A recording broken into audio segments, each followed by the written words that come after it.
Good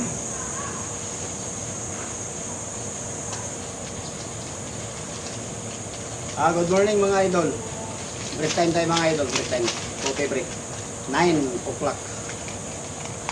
Habang nagkakape tayo mga idol, meron lang akong kwento sa inyo. Naikukwento ko sa inyo about sa aming team sa basketball mga idol. Shoutout pala sa aming team mga idol, no? Ganito kasi mga idol. Yung team namin, ang standing namin ay 2 to 5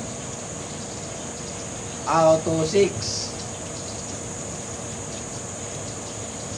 6 ay panalo namin 2 lang, tapos yung talo namin ay 6 na. Tapos may last game kami nung kailan ba yun? Nung Biyernes ata yun, nung Biyernes or nung Sabado. Basta may last game kami noon. Tapos yung kalaban namin hindi na sumipot mga idol or nagpa-default na. Edi ngayon ang score na namin 3-6 na. Kami 10 team kami, 10 team. Makapasok lang dapat yung makapasok 6 lang makapasok. Tapos ganito na yon. Kasi yung pang 10 team namin, yung team ng aming guest team, may guest team kasi kami,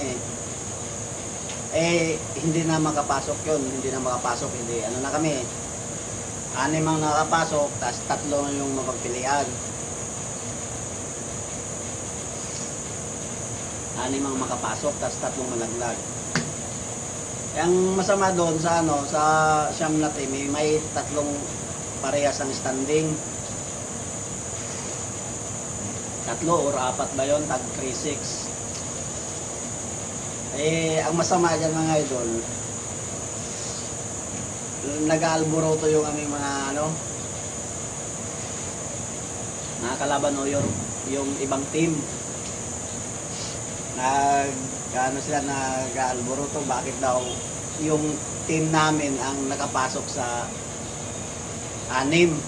Kasi yung 1 and 2 mga idol, 1 and 2, waiting na yun sila, waiting.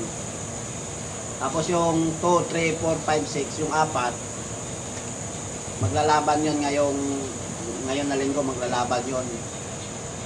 Yung 4 na yun kasama yung team namin doon.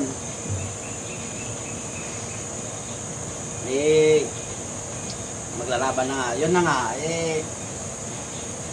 Yung iba, hindi pa tapos yung elimination.